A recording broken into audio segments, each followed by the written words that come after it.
النهارده هنعمل مع بعض مخلل اللفت في البيت بطعم وريحة المطاعم، بس أجمل وأنضف من شغل المطاعم. بصوا، حكاية.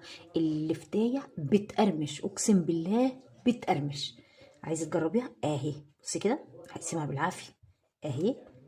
بصي، مش عارفة أقطعها من نشفانها.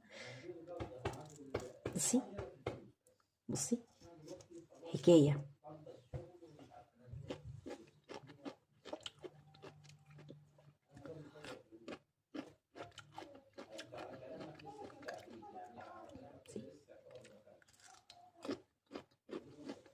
سامعة؟